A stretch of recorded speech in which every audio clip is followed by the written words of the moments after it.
দোয়েল যদি জানতো ওর দাম, ও জীবনেও ময়লার পর পড়তো না। তোমরা নবীদের মা, তোমরা আলেমদের মা, মৌলবীর নাম মা, রুহুল আমিন সিদ্দিকীর মা, তোমাদের দাম আছে। তোমরা নিজের দাম নিজেরা নষ্ট করে ফেলেছো। যারা বলেন ঠিক কিনা? ছাগলের দড়ি ধরিয়ে যদি সাবান দিয়ে ধোয়া যায়, খোদার কসম দেখবেন ছাগলের ওই দড়ির গন্ধ সেনার গন্ধ কয়। কিসের গন্ধ? পরীক্ষা করবেন, আগামীকাল ছাগলের রশি ধরে বাঁধবেন, ছাগলের রশি দইরা ভালো করে সাবান দিয়ে ধুইয়া নাকের করে নেবেন, কিসের গন্ধ কমে? কথা না, কিসের গন্ধ? আর হরিণের গায়ে কয় নিগ্রো নাবি কস্তুরি সেন্ট। হরিণ হরিণ হরিণ। আমার মেয়ের এখন বর্তমান ছাগল মার্কা হয়ে গেছে, ওদের গায়ে গেছে গন্ধ হয়ে, খালি যৌতুক ছাড়া বিয়ে হচ্ছে না। ধরে বলেন ঠিক কিনা? ওরা যদি আমার হরিণের মতো হতে পারে, ওদের দাম বাড়বে। খোদার কসম, আমার মারা যদি হরিণের মতো হতে পারে, এদের দাম বাড়বে, ইজ্জত বাড়বে। আবার পন্দে বিয়ে করা লাগবে। মুরব্বীরা পন্দে বিয়ে করছে না? পন্দে বিয়ে করছে, আবার করা লাগবে যদি হরিণের মতো হতে পারে। কারণ ছাগলের চরিত্র পরিবর্তন করতে হবে। জোরে বলেন ঠিক কিনা? ওরা কঠোর পর্দা করবে, ইসলামের বিধান মেনে চলবে। দেখবেন আমার ভাই বলবে যে আমার ছেলেটা বিয়ে দিব, রুহুল আমিন সিদ্দিকের একটা মেয়ে আছে, মাটি নড়ে তো নড়ে না, কত সুন্দর এই মেয়েটা যদি আমার বিটার বউ হয়, আমি শেষ বয়সে শান্তি পাবো, আমার খেদমত করবে, আমার ছেলের সংসারটা ভালো থাকবে, পাগল হয়ে যাবে বিয়ে দেওয়ার জন্য। আর আমি তো দাঁত মানিকের মতো ঘুরোঘুরি করবো, ওরে বাবা, ওই মেয়ে আমার ঘরে আসলে ঘরে সাত ফুটো করে চলে যাবে। জোরে বলেন ঠিক কিনা? এই জন্য আমার মারা তোমাদের অনুরোধ করি, হরিণ সাজো, হরিণ সাজো। যদি বলা হয় সৌদি থেকে একটা ছাগল আসছে, কোন দিয়ে আপনাদের বাড়ি কেউ দেখতে আসবে? কথা কয় না কেন? দেখতে আসবে না। যদি বলা একটা হরিণ আসছে, কেউ বলবে দেখ কত বড় সিং, এটা মহিলা না পুরুষ, দেখার জন্য পাগল হয়ে যাবে। এই জন্য পর্দাশীলতার নারীর দাম আছে, পর্দাশীলতা নারীর দাম আছে। সে কালো হোক, যদিও নষ্ট হচ্ছে খেলে আমাদের কারণে, কারণ যেগুলো রাস্তায় বেরোয় ওইগুলোর ভালো মার্কেট, আর যেগুলো ঘরে আছে এখন নিজেই বাবা বাধ্য হয়ে মোবাইল ফোন কিনে দিচ্ছে, কয় প্রেম করে চলে যা, কারণ বিপদে আছে, কি করবে? ওটা তার পর্দায় থাকলে ওটা নেচতে রাখে। কি করতেছে আমার দেশে? আমার জানা মতো অনেক আমি দেখেছি, কয় হুজুর আমার 3টা মেয়ে 2টা মেয়ে, পর্দার মধ্যে বিধান মানি, হুজুর বিয়ে হচ্ছে না, কি করি? হুজুর ওই আমার স্বাস্থ্য ভাইয়ের মেয়ে ছোট বয়স বিয়ে হয়ে গেছে, ওটার বিয়ে গেছে। আমি কি করে? কয় ভাই আমার মেয়ে তো হাত পা মোজাব করে চলে, কলেজে যায়, স্কুলে যায়, এইভাবে চলে। আহা ভাই, কষ্টের মধ্যে আছে। আমি কই ভাই, আপনাকে আল্লাহ পরীক্ষা নিচ্ছে, টেনশন করেন না, ভালো জায়গা হবে। হয়তো দুদিন পরে সামরিক কিছু কষ্ট হবে ইমানদারের জন্য, কষ্টের কোনো কারণ নাই। ইমানদারকে আল্লাহ জ্বালিয়ে পুড়িয়ে দুনিয়া থেকে নেয়, সুতরাং ভয়ের কোনো কারণ নাই। তবে এই জন্য আমাদের যুবককে সচেতন হতে হবে। আমরা যুব সমাজ যদি ঐক্যবদ্ধ হই, দাস থেকে এগুলো পরিহার করব, দেখবেন এই সমাজ, এই জাতি, এই ইউনিয়ন, এই গ্রাম সোনার গ্রাম হয়ে যাবে। কিন্তু আপনাদের চরিত্র যদি কন্ট্রোল না করতে পারেন, এ সম্ভব না। আমি ওয়াজ করে লাভ কি? আপনারা এই কান্দে শুনতেছেন, এ কান্দে বাইরে করে দিতেছেন, তাহলে তা আমার বলা আর না বলা সমান কথা। জোরে বলেন ঠিক কিনা? বন্ধুগণ আমার, মা ফাতেমা ডাক দিয়ে কয়, বাবা ও আমার আব্বা জান, কে গো সেই মহিলাকে? মনে আছে?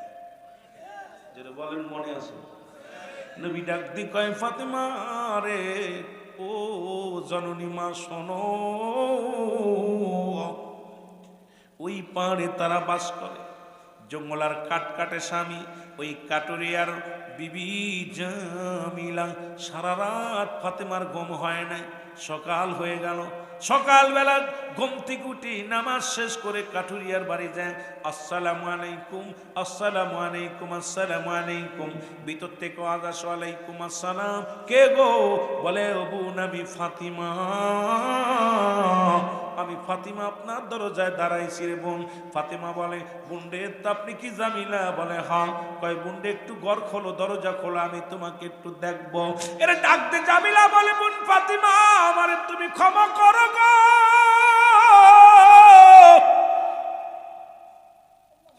আমার স্বামীর থেকে অনুমতি নিই নাই, আমার স্বামীর হুকুম ব্যতীত তোমার সাথে আমি দেখা করতে পারবো না। ফাতেমা কয়, বোন রে তুমিও মেয়ে আমিও মেয়ে, দেখা করলে কি দোষ আছে? কয় জামিলা ডাক দে কয়, বোন রে আমি তোমার কাছে অনুরোধ করি, আমার স্বামীর ইজাজত ছাড়া, আমার স্বামীর হুকুম ছাড়া আমি কারোর সঙ্গে দেখা করা সম্ভব নয়। আর আমার দেশে নেতাদের বউ বারোই ভোট চাইতে, আমাদের নেতাদের বউগুলো ঘর থেকে বাইর হয়ে যায়। আজকে কোন পর্দা কোন বিধানে চলতেছো আমি জানতে চাই, আমি জানতে চাই তোমাদের কাছে কি শুরু করছো রে বাবা? এই দুনিয়ায় তুমি কি নিয়ে নিয়ে যাবা, এই কবর কিন্তু ছাড়বে না, ওই মালাকুল মউত কিন্তু তোমারে ছাড়বে না। কেন আজকে বেপরদায় চলাফেরা করো? এর নামজাত মুসলমান ফাতেমা ডাক দিয়ে কয়, বোন জামিলা রে, তুমিও মেয়ে আমিও মেয়ে, দেখা করলে কি হবে? কয়, বোন রে আমি ক্ষমা চাই, আগামী কাল আসবা, আমার স্বামী যখন কাটুরিয়া কাট কেটে আসবে, আমি আমার স্বামীর থেকে অনুমতি নিয়ে রাখবো, যদি আমার স্বামী হুকুম দেয় আগামী কাল দেখা হবে। জোরে জোরে চিল্লায় বলা যাবে না মারহাবা? আর একটু জোরে জোরে চিল্লায় বলা যাবে না মারহাবা? ফাতিমা চিন্তা করে, কি রে, ও মেয়ে আমিও মেয়ে, একটা মেয়ের লগে মেয়ের দেখা করতে গেলে স্বামীর হাত যখন ধরায় দেবে, স্বামীর অনুমতি ছাড়া কোনো বান্ধবীর সাথে দেখা করার অধিকার নাই। কথা বোঝেন নাই? স্বামী যদি আপনাকে হুকুম দিয়ে থাকে তাহলে দিতে পারবে, কিন্তু আমার দেশের কয়টা বোন মানতেছে স্বামীর হুকুম? আহা, স্বামীর হুকুম মানতেছি, কিয়ামতের ময়দানে 99% মহিলা স্বামীর লানতকারী জাহান্নামে যাবে, জাহান্নামের আগুনে জ্বলবে। এ যুবক, পরের দিন ফাতিমা হযরত হুসাইন রাদিয়াল্লাহু তাআলাকে কোলে করে রওনা দিল। হাসান হলো বড়, 4 বছর বয়স। হযরত হুসাইন রাদিয়াল্লাহু তাআলা কোলে করে, মা কই যাও গো মা? আমার নবীর কন্যা ফাতেমা কয়, বাবারে আমি যাইতেছি ওই মহল্লার মধ্যে। কয়, মা গো আমারে নিয়ে যাও, আমাকে সঙ্গে করে নিয়ে যাও। হযরত হুসাইন রাদিয়াল্লাহু তাআলাকে কোলে করে মা ফাতেমা চলে গেলেন বাড়ির আঙ্গিনায়। সালাম দা, আসসালামু আলাইকুম জামিলা রে, ও জামিলা দরজা খোলো। জামিলা, ওয়ালাইকুম আসসালাম। বোন ফাতেমা, আমি আপনার কাছে ক্ষমা চাই, দরজা খুলতে পারবো না। এর ডাকতে বলে, জামিলা রে, তুমি গতকালকে বলেছিলে আজকে দেখা হবে, কথা হবে রে। ডাকতে বলে, বোন, ও বোন ফাতিমা, তোমার সঙ্গে দেখা করার অনুমতি নিছি, কিন্তু তোমার সঙ্গে যে পোলাটা আছে এর সঙ্গে দেখা করার অনুমতি নিই না। বলে, বোন রে, এ তো আমার কলিজার টুকরা সন্তান হুসাইন। কয়, বোন জামিলা, আমার নবী ইরশাদ করেছেন, কোন ছেলে সন্তান হলে 2 বছর দুধ পান করাবে, মেয়ে সন্তান হলে 2.5 বছর। যখন সন্তান অঙ্গ প্রত্যঙ্গ চিনতে পারে, সঙ্গে সঙ্গে তার বিছনা আলাদা করে দিতে হবে। আমার দেশের ছেলে বাবার আমরা কত ভুল করি, স্বামী স্ত্রী কত হাসাহাসি রহস্য মারি। ছেলে মাঝখানে শুয়ে একবার তাকায় মার দিকে, আবার তাকায় বাবার দিকে, দুজন আমরা একনিত যখন একষ্ট ঘনিষ্ঠ হয়ে যায়, ছেলে দেখে মেয়ে দেখে, তাকায় তাকায়। এবার ছেলে ক্লাস 3 পড়ে বিয়ের জন্য পাগল হয়ে যায়, মেয়ে ক্লাস 2 পড়ে বিয়ের জন্য পাগল হয়ে যায়। আব্বা মার ভালোবাসা দেখে শিখে ফেলছে সব, এখন আর বিয়ের জন্য পাগল ছাড়া ওরা একা থাকতে চায় না। জোরে বলেন ঠিক কিনা? যুবক, ওই সন্তান যখন তোমার অঙ্গ প্রত্যঙ্গ চিনতে পারবে রে, তোদের পায়ে ধরে বলে যায়, সন্তান যখন ওই ছোট থাকে আলাদা খেতের মধ্যে রাখবা, খবরদার স্বামী স্ত্রী যে খেতের মধ্যে ঘুমাইবা, সন্তানের শিকানে নিবা না, তার জন্য আলাদা বিছনা যদি না পারো, যদি রাখবা পাশে আর একটা মুসলমান কাপড়ের মধ্যে রাখবা। খবরদার স্বামী স্ত্রী যেখানে ঘুমাইবা, স্বামী স্ত্রী যে তোশকের মধ্যে ঘুমাইবা, যে কম্বলের মধ্যে ঘুমাইবা, সন্তানের সেই কম্বলের মধ্যে নিবা না, কারণ সন্তান তোমার নষ্ট হওয়ার জন্য মূল কারণ হলো তুমি। কারণ আমরা প্রতিটা সন্তানকে নষ্ট করতেছি আমরা। আমার বোন জামিলা ডাক দেখো, বোন ফাতিমা, সুতরাং তোমার হুসাইন আমার চোখ কান নাক সব চিনতে পারবে, সুতরাং ওই সন্তানের সামনে আমার ইসলামের বিধান অনুযায়ী যাওয়া যাবে না। আর তোমার মেয়ের হাত ধরে তোমার ভাই হাঁটে, আমার মেয়ের হাত ধরে গলা ধরে হাঁটে। আজকে বড় বড় ছেলে মেয়েরা হাত পা ধরে হাঁটাহাঁটি করলো রে, আর তুমি মসজিদে যাইয়া তসবিহ টিপতে টিপতে হাতে করা ফেলাই দিলা, কপালের দাগ ফেলাই দিলা। ওদিকে মেয়ে বেগানা পুরুষের হাত ধরে চলে, মেয়ের বান্ধবীর সঙ্গে হাত ধরে চলে, পুরুষ হাত ধরে চলে, তুমি জাহান্নামে সারা জান্নাতি হওয়া সম্ভব নয়। আমার বাবারা আমার অনুরোধ করে যায়, জামিলা রে, ফাতিমা ডাক দিয়ে কয়, বোন জামিলা, আমার বুঝতে আর বাকি নাই রে বোন, এই কারণেই তো আমার বহনকারী জান্নাতে বহনকারী পশুর গোলাগাম ধরে রে ফাতিমা রে, জামিলা রে, তুমি আমার আগে জান্নাতে প্রবেশ করবা। জোরে জোরে চিল্লায় বলা যাবে না মারহাবা? জামিলা রে, আমার আর বুঝতে বাকি নাই, তোমাকে কেন আমার আব্বা জান বলছে। আপনি যখন আমাদের ঢাকা শহরে দেখবেন একটা মেয়ের গায়ে উন্না নাই, বাপ মার সামনে এক জায়গায় বসে টিভি দেখে। আমি মাঝে মাঝে ঢাকায় প্রোগ্রাম করলে এত লজ্জা পায়। মা কোনটা মেয়ে কোনটা চিনা যায় না, মা মেয়ে একসাথে চলতেছে, মেয়ে মা কোনটা চিনা যায় না। আর নাস্তিকের দলের হারামখোর বদমাইশ, লজ্জাপতির বাতা পাইতে খাস না তো লজ্জা শরম থাকে। তোদের কারণে তুই একা জাহান্নামী, আর হাজার হাজার মানুষ জাহান্নামী নিয়ে চলে যাচ্ছে। হাজার হাজার মেয়েরা, এদের গায়ে উন্না থাকে না, কাপড় উন্না থাকে না, কি অবস্থায় চলাফেরা করে। আল্লাহ ও রব্বুল আলামিন আমাদেরকে ক্ষমা করো, বাঁচার মতো পথ নাই। বলেন যে এই ওয়াজ যদি আমি ঢাকা করি, ওরা কি আমার জেলে না দিয়ে ছাড়বে?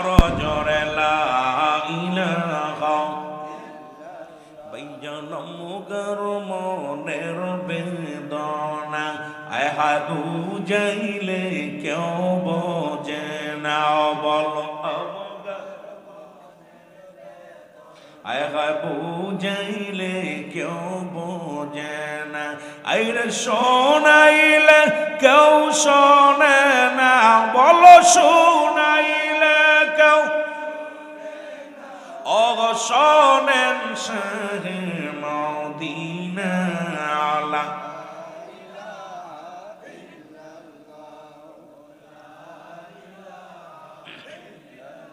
এ দুনিয়ার মুসলমান,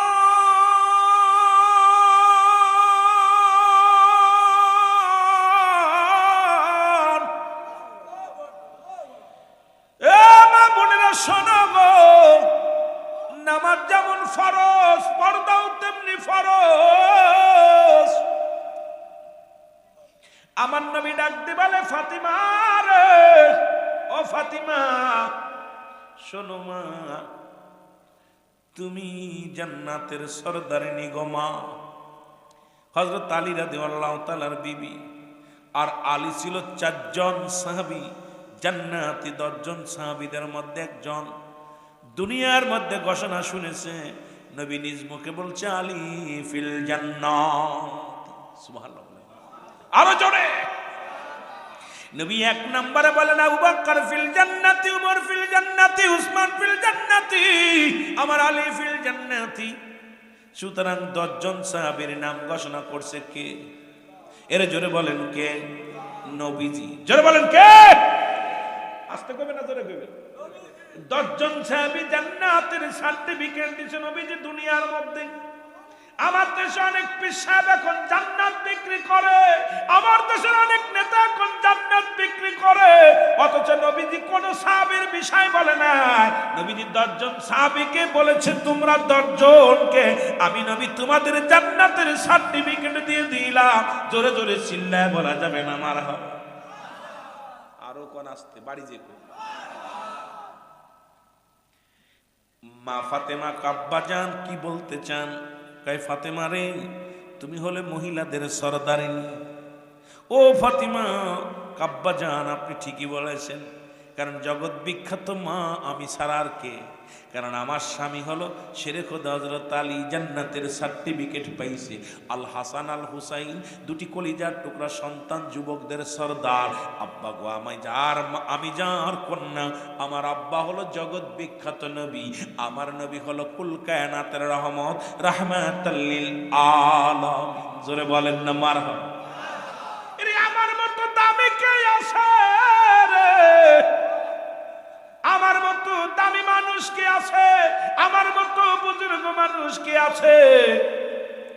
নবী কয় ফাতেমা রে, জিবরিল আমিন একটা নাম ঘোষণা করে দিয়ে গেছি আমি, তোমার আগে তোমার লাগাম, তোমার যানবাহন, তোমার জান্নাতি যে বোরাকটা হবে রে ফাতিমা, ওই বোরাকের লাগাম ধরিয়া ধরিয়া তোমার আগে একজন মহিলা জান্নাতে যাবে। জোরে জোরে চিল্লায় বলেন মারহাবা। কোন দিক কাম সারছে, ফাতিমার আগে জান্নাতে ঢুকবে। আরে আল্লাহর নবী বলার সঙ্গে সঙ্গে ফাতিমা ডাক দিয়ে কয়, বাবা গো, কি তার বাবার পরিচয়, কি তার মার পরিচয়, কি তার স্বামীর পরিচয়, কি তার বংশ পরিচয়, যে আমি হলাম জগৎ বিখ্যাত জননী, আমি হলাম জান্নাতি নবী সরদারিনীর মা, আমি হলাম নবীদের নবী রাহমাতুল লিল আলামিনের কন্যা, আমি হইলাম হযরত আলী তার বিবি। আমার আগে জান্নাতের মধ্যে ঢুকবে এমন কোন মহিলা আছে বাবা জান? আমাকে একটু শোনায়া জান, জোরে বলেন মারহাবা। কথাটা তো হাসাই কইছে, যুক্তিগত কথা, সব দিক থেকে আমার পাওয়ার বেশি। আমার আগে জান্নাতে যাইবো, আগে পা রাখবো, এডা কেডা রে? চিন্তা হয় না? কথা চিন্তা হয় না? এ জনম দুঃখিনী মারা শোনো, রহমতের নবী কই ডাকতে ফাতিমা, ও ফাতিমা শোনো, সে কোনো নবীর বিবিও না, নবীর কন্যাও না, সে কোনো সাহাবীর বিবিও না, সে সাধারণ একজন নারী। তিনি হলো আমাদের এই পাশে ওই যে দেখা যায় ওই যে বড় জঙ্গল, এই জঙ্গলের মধ্যে তার স্বামী একজন কাটকাটে কাঠুরিয়ার বিবি, নাম তার জামিলা। এই যাবে তোমার, ওই তোমার আগে জান্নাতের মধ্যে পা রাখবে। জোরে জোরে চিল্লায় বলা যাবে না মারহাবা। নবীজি কইছে মাগো, সে কোনো নবীর বিবিও না, নবীর কন্যাও না, কোনো সাহাবীর বিবি টিবি না, এত বড় দামি মানুষ না, কিন্তু সে তোমার আগে জান্নাতের ভিতরে প্রবেশ করবে। ফাতেমা ডাক দিয়ে কয়, বাবা কি শুনাইলা? বাবা গো, সে কি এমন আমলদারি আমি একটু জানতে চাই। এ আমার মারা, একটু ভালো কইরা শোন, না হয় গমের ঝুলাইছে মনে হয়, একটু মোবাইল টিপে গমটা ভাঙ। কারণ এখন জামানার মধ্যে একটু আগে বললাম বাবা, টিভির পর্দা পাওয়া যায় কিন্তু নারীর পর্দা পাওয়া যায় না, ঠিক কিনা? বৌমা সাজায় রাখছে টিভিটার উপরে সুন্দর রুমাল দিয়ে, দেখবেন ভালো কাপড় দিয়ে ঢেকে রাখছে। জিগাইবেন ভাই ওখানে কি কয় টিভি, কিন্তু নিজের বড় মাথায় কাপড় নাই, নিজের মেয়ের মাথায় কাপড় নাই, টিভির মাথায় কাপড় আছে। জোরে বলেন ঠিক কিনা? এই তো হলো বাংলাদেশের অবস্থা। না কেমনে করবো ওয়াজ বাবা, বুঝি আসে না। জোরে কোন ঠিক কিনা? এর বেগানা নারী চেহারা দেখা হারাম, বেগানা পুরুষের চেহারা দেখা হারাম। যদি কোনো মৌলবী, এখন আমার দেশের মৌলবী সাপ পান খাওয়া শুরু করছে, দেখায় বাবিসান একটা পান দাও, বাইয়ের কাছে চায় না, ওর জুতাতে পিটায় বাড়ি ছাড়া করো। কারণ দেওরের মুখ দেখা হারাম, বাসুরের মুখ দেখা হারাম। চাচার মুখ মুসলমান শুনে নাও, চাচতো ভাই মুসলমান, ও মুসলমান, খালাতো ভাইয়ের মুখ দেখা হারাম, চাচাতো ভাইয়ের মুখ দেখা হারাম, ফুতো ভাইয়ের মুখ দেখা হারাম। এখন গলাগলি দইরা কলেজ যাস আর ইসলাম বলে গলা ফাটাস। আমার এই ওয়াজ শুনে মহিলারা খুব রেগে যায়। তবে শুনে না, আমার দেশটা এখন শেষ করলো এই খালাতো ভাই, মামাতো ভাই, ফুফাতো ভাই। 5টা গুণের নারী বিয়ে করবা, 5 গুণের নারী বিয়ে করতে বলেছে আমার নবী। ওই মৌলবীরা শোন, নবীর মায়ের ভিতরে ছিল 5টা গুণের গুণ, যে গুণ আপনাদের মধ্যে না থাকলে বিয়ে করা যাবে না। ও যুবক, এই তামাম পৃথিবীর মধ্যে, ও যুবক শুনে নাও, ও যুবক বাবারা শুনে নাও, আমার বাবারা আমার শুনে নাও, পয়গম্বর সুলাইমান বিয়ে করবে, বয়স হয়ে গেল। পয়গম্বর ডাক দেখো, ওজিরে বিয়ে করবো। 5টা গুণের নারী দেখো, সারা পৃথিবী ঘুরা 4টা গুণের নারী পাইছে, 5 গুণের নারী পাই না। এখন এই তুলাতুলির মধ্যে এই 5টা গুণের নারী আছে বিলে আমার বিশ্বাস হয় না। সুতরাং মারা শোনো, যুবকেরা শোনো, যেহেতু পর্দার ওয়াজ দিছো আর ওই নারীর ওয়াজ দিছো, একটু এইবার কসম নিয়ে দাও। কষ্ট পাইলে কিছু করার নাই রে মা, একটু আলোচনা শুনতেই হবে। জোরে জোরে চিল্লায়া বলা যাবে না, ঠিক কিনা? কয় গুণে? এই জোরে কও। এর 5 গুণের মধ্যে নাম্বার 1, এর নাম্বার 1, 1 নাম্বার গুণ হলো আমার সতীত্ব, আমানতদারি। একমাত্র স্বামী ব্যতীত ওই নারীর কাছে কেউ যাই না। আজকে কেমনে বলবো, বড় দুঃখ লাগে।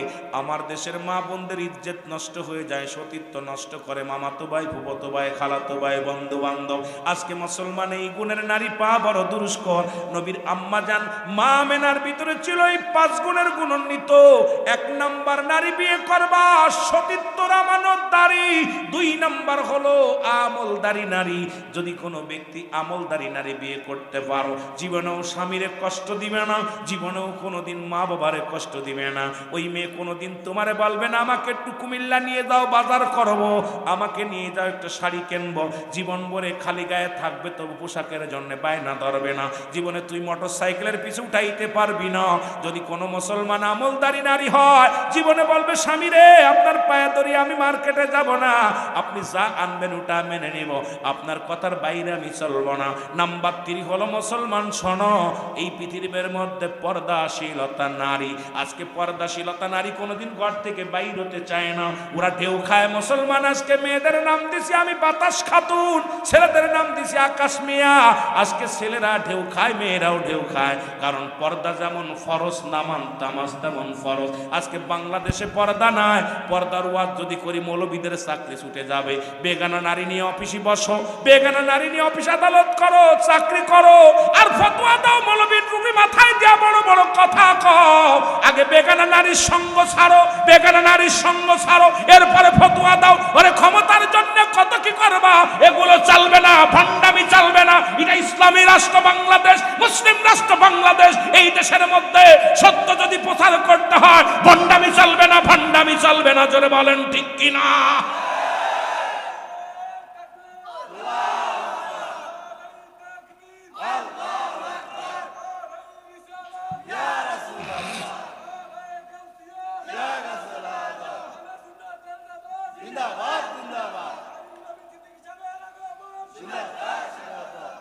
আমি আগমন করেছি, কথা বুঝেননি, আমি তো আগেই আইছি।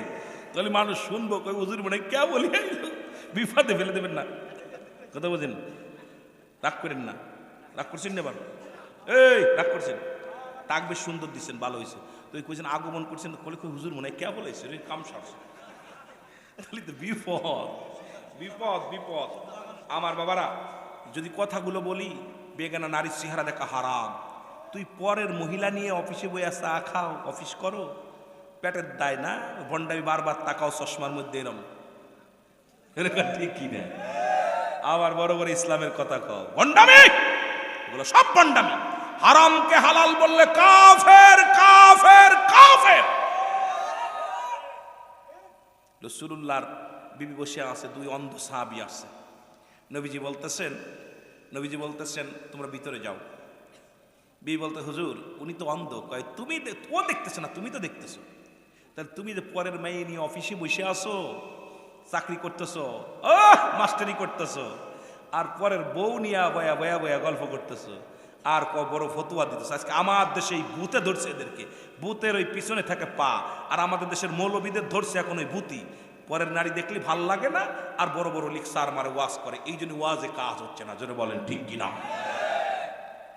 আমার তো এখন ওপেন থ্রেড দেওয়া শুরু করছে মোবাইলে। রুহুল আমিন সিদ্দিকের দেখেন, যত পর্দার পক্ষে, এই জিনা ব্যভিচারের পক্ষে রুহুল আমিন সিদ্দিকী ছাড়া একটা বক্তা দেখান, এরম জোরালো আওয়াজ করছে, একটা বক্তা দেখান ইউটিভিতে। আমাকে থ্রেড দেয় বক্তারা, এই সিদ্দিকী তুই শুরু করছিস কি, এগুলো বন্ধ কর। আমার গতকাল কয়েকজন থ্রেড দিয়েছে, রুহুল আমিন তুমি কিন্তু তোমার সীমা অতিক্রম করতে। আমি কেন? কয় তুমি যে ওয়াজ করো, পর্দার ওয়াজ, এই ওয়াজগুলো বন্ধ করো। তুমি তো নিজেও সর্বন্ন। আমি কই ভাই, রিজিকের মালিক আল্লাহ, প্রয়োজনে ব্যান চালাই খাবো, রিক্সা চালাই খাবো, কারণ আর বাঁচার শখ নাই। তুমি আমার সামনে ক্ষতিগ্রস্ত হচ্ছে, তোমাকে বলবো না, কষ্ট পাবা, এটা চলবে না, আর চলবে না। অসংখ্য ওলামায়ে কেরাম আমাকে ধমক দেয়, সিদ্দিকী সাহেব একটু র। আমি কি রব কেমনে? ধানের বস্তা খুলে থুইছো, যে পাই সেই হাত ঢুকায়, হবছে কি? জোরে কোন ঠিক কি না? ধানের বস্তা খুলে তুইছে, মৌলানা এসেও হাত দেয়, মুসি এসেও হাত দেয়, ব্যান চালকও হাত দেয়। সুন্দরী নারী রাস্তা দিয়ে নাচছে, যে যাচ্ছে সে হাউ লাভলি গার্লস, ইন্না সাকাসা কানা রুকা ইন্না দার। জোরে কোন ঠিক কি না? হুজুরও দেখে এইভাবে, মৌলবী দেখে, মুসিও দেখে, মেতরও দেখে। কথা বুঝেননি? সবাই দেখতেছে। ধানের বস্তা বেঁধে রাখ, ওটার দিকে নজর রাখলে গুঁতো মারতে হইবে। যে একটা দেখেন দান চেক করার জন্য এটা ই আছে, কি আছে, হ্যাঁ বোমা মারে দেয়। তাহলে পরে ওইটার ভিতরে দেখতে লাগলে ওরা বিয়ে করা লাগবে। জোরে বলেন ঠিক কি না? বিয়ে না করলে ওটা দেখা যাচ্ছে না। এখন এই জন্য মেয়েদেরকে বলি পর্দা কর, দেখবি তোদের জন্য হাজার হাজার যুবকেরা পাগল হয়ে যাবে। তোরা ওই খোলামালা রাখবি, যে যায় সেই তোর দেখে। মুসিতেও হাতায়, হুজুরেও হাতায়, ব্যান চালকও হাতায়, রিক্সা চালকও হাতায়, ওর ভিতর থেকে ভালো জাত কমতে আসবে। জোরে বলে ঠিক কিনা? মহিলাদের ঝাঁটা টাটা আবার বসাচ্ছি আল্লাহ জানে, কথা বুঝেননি? কষ্ট পাচ্ছেন? এই জন্য আমি প্রায়টা মাহফিলে বলি, বক্তা দাওয়াত দিলে আগে বাড়িতে যাবেন। মাঝে মাঝে বলি, এটা নিয়েও আমাকে সমালোচনা হয়েছে, অনেক সমালোচনা হচ্ছে হুজুর। আমি হ্যাঁ, বাড়ি তোমার বিবি বেপর্দা, তোমার বাড়ি এত বড় কালার টিভি জুড়ে আর রাখছো, গান শুনতেছো, বাজ না শুনতেছো, আর ফতুয়া দিতেছো মানুষের বাড়ি যায়। আজকে কেন ওয়াজ, আজকে তাসির নাই, আজকে বক্তা, আজকে বাংলাদেশে আমরা ওয়াজ করতেছি খোদার কসম। আগের যুগে বক্তাগুলো ওয়াজ করছে, বেনামাজি নামাজি হয়েছে, বেপর্দা নারী পর্দাশীলতা হয়েছে, পিতা মাতার বাধ্য সন্তান হয়েছে, আর এত ওয়াজ হচ্ছে, একটা মানুষ হিদায়াতের মধ্যে আসতেছে না। কারণটা কি রে ভাই? কথা কয় না। মসজিদ ছিল কাঁচা, ইমান ছিল পাকা। মসজিদ হয়েছে পাকা, ইমান একেবারেই ফাঁকা। ঠিক কি না? কথা কন না কেন? আহা, কোথায় যাব, কোথায় যাব?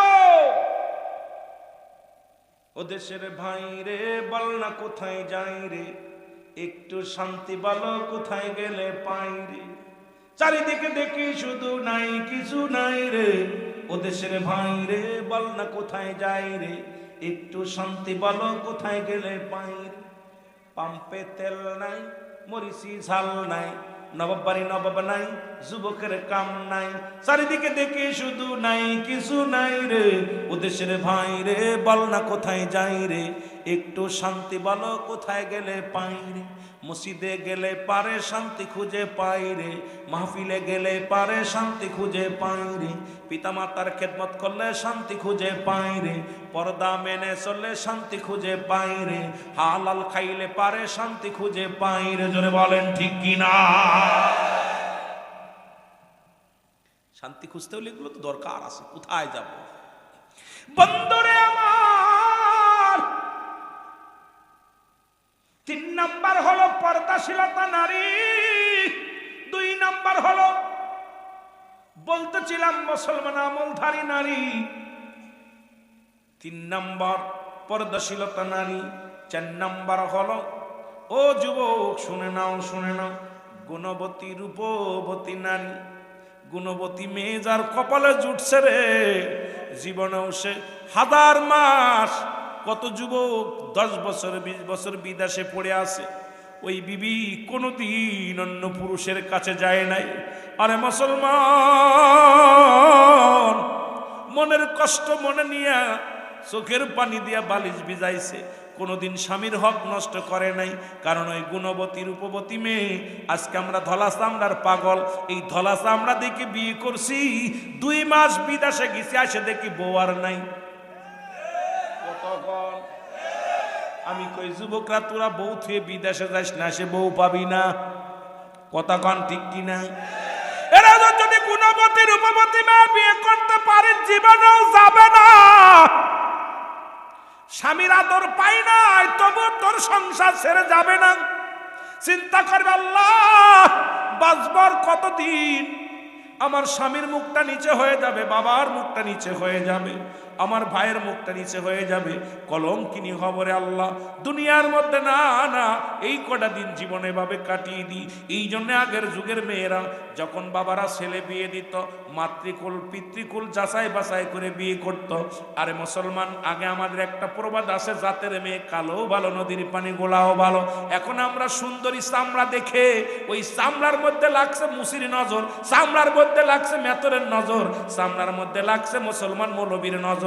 ওই গুয়ে মাসি যেমন গুড় পারু পড়ে, মুসলমান মধুর পারু পড়ে, বর্তমান জামানার মেয়েরা হয়ে গেছে গুয়ে মাসি। এই গুয়ে মাসির পরে নজর এমন ভাবে পড়ছে, ও তো একটা সংসার করতে পারে না, ও 1000টা ফুলের মধু খাতি চায়। জোরে কোন ঠিক কিনা? কষ্ট পাচ্ছেন? এক স্বামীতে আসক্ত না, আর কিছু বড়া ফড়া আছে, ওরা এক স্ত্রীতে আসক্ত না। আহা, ভাইয়ের সম্পদ, ওটা তো আমার ভাইয়ের সম্পদ, মুমিন ভাই, আরেক ভাই সম্পদ নষ্ট করতেছি। কিয়ামতের মধ্যে অধিকাংশ নারী জাহান্নামে যাবে স্বামীর হক নষ্ট করার কারণে, স্বামীর হক নষ্ট করার জন্য। আহা, সেদিন কঠিন। এরে মুসলমান, শুনে নাও, শুনে নাও, এটার মধ্যে থাকলে সারাদিন আলোচনা চলে যাবে। রাতে 1টা বাজে ছেড়ে দিব, ছেড়ে দিব, কাম সারছে, রাত দিয়ে 1টা বেজে গেছে। আমার কালকে মাহফিল মাদারীপুর আলমগীর স্যারের বাড়ি, আমাদের গোশালার আলমগীর স্যার আছে, উনার বাড়ি মাহফিল। আগামীকাল আবু নাসির জিয়াদি সাহেবের আমি, তো উনি তো ধরেন 9টার সময় ছেড়ে দিবে। আমার জীবন কি হবে আল্লাহ জানে, কথা বলছেন। তা সব দিয়ে অনেক দূরে, এত দূর থেকে আর আসা যাওয়া আমার জন্য খুব কষ্ট। আপনাকে দাওয়াত নিয়ে শুধু ভালোবেসে, আমার জায়গা যদি একবার যাইতেন কেউ আর আসতে চাইতেন না। আমি ঢাকা থেকে 250-300 কিলো দূরে, আমার জায়গা আসলে কেউ আসতেন না। শুধু আপনাদেরকে সুন্নিয়াতকে ভালোবাসি, জাকেরদের ভালোবাসি। আমার তো প্রোগ্রামের অভাব নেই আপনাদের দোয়ার বরকতে। আমার মহল্লায় প্রোগ্রাম করলে আমি সিদ্দিককে আল্লাহ যা দান করছে মোটামুটি খাইতে পারি 2 রেজাইল ভাত। শুধু আপনাদের ভালোবাসায়, সুনিয়াতের স্বার্থে, মদিনাওয়ালার প্রেমের সুগন্ধি নিয়ে ছুটতে চাই বাংলাদেশে। যখন দূরে আসি চিন্তা করি, আমার সহকারী বলে, ভাই আপনার এলাকায় এত দাওয়াত, আপনি খালি বাইরে যাচ্ছেন কেন? আমি কারে পাগল, আমাকে তো রব্বুল আলামিন পাঠাইছে ঘরের মধ্যে সীমাবদ্ধ থাকার জন্য না। কারণ আমাকে তো অল বাংলাদেশ এই জাকের বাইরে আসছে, কষ্ট করে রুহুল আমিন সিদ্দিকীরা আনছে। 2টা কথা বলে যায় কষ্ট করে, যদিও কষ্ট হয়, সামরিক কষ্ট হয়, এই কষ্টকে আমি কষ্ট মনে করি না। আপনাদের ভালোবাসা মুখটা দেখলে, মায়ার মুখটা দেখলে আমি সব ভুলে যাই। যখন আপনাদের মুখের দিক তাকায়, যখন তাকায় দেখি আমার আরেক ভাই খালি বলে আল্লাহ এক জান্নাতের মধ্যে যেন থাকতে পারি সবাই। মুসলমান 5 নাম্বার গুণ হলো পৃথিবীর মধ্যে সৎ চরিত্র বাবার সন্তান। আজ থেকে প্রতিজ্ঞা করব, কোনো গাঁজাখোরের মেয়ে বিয়ে করব না, কোনো মদখোরের মেয়ে বিয়ে করব না, কোনো হিরণচির মেয়ে বিয়ে করব না, কোনো সুদখোরের মেয়ে বিয়ে করব না, কোনো ঘুষখোরের মেয়ে বিয়ে করব না। ওরে মুসলমান, আজ থেকে প্রতিজ্ঞা করব, প্রয়োজন হলে সারা জীবন রোজা রাখবো, তবু কোনো সুদখোর, ঘুষখোর, জিনাখারি, মুসলমান বেনামাজির সন্তানের সঙ্গে আত্মীয়তা করব না।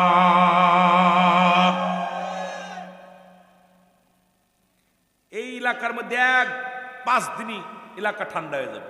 আপনারা প্রতিজ্ঞা করেন আজ থেকে যে কোনো ঘুষখোর, সুদখোর, কোনো বেনামাজি, তারপরে আপনার মদখোর, গাঁজাখোরের মেয়ের সঙ্গে বিয়ে করেন। ওর বাপ হিরণচি খেয়ে পড়ি আছে, ওর মায়ের সুন্দরী, ওই মেয়ে ওর ভিতর থেকে ভালো জাত বাইরে হবে না।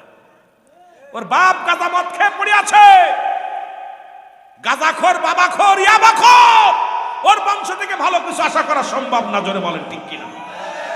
প্রতিজ্ঞা করেন আজ থেকে পরিচয় বিয়ে করব না। দেখবেন ওর বেনামাজি কেমনে থাকে, ও কেমনে ঘুষ খায়, কেমনে সুদ খায়, কেমনে ও জীবনে ইয়াবা খায়। সরকার লাগবে না, কোনো পুলিশ লাগবে না, আমরাই পারি কন্ট্রোল করতে। আপনারা প্রতিজ্ঞা করেন আগামী কাল থেকে যে আমরা ইউনিয়নে যত মদখোর, গাঁজাখোর, মদখোর, হিরণচিখোর আছে, এদের সাথে কোনো আত্মীয়তা করবো না, করতে দিব না। ও কালকেই কানে ধরে দাড়ি বস রাখে, ও আগামী কাল থেকে তওবা করে মসজিদের সামনের কাতারে চলে যাবে। চিন্তা করে আমার মেয়ে তো, ও চিন্তা করে আরে আমি গাঁজা খাইলে কি হবে, মাইয়ে তো টষ্ট সুন্দরী, এইটার পিছে লাগবেই। যদি কোন ঠিক কিনা?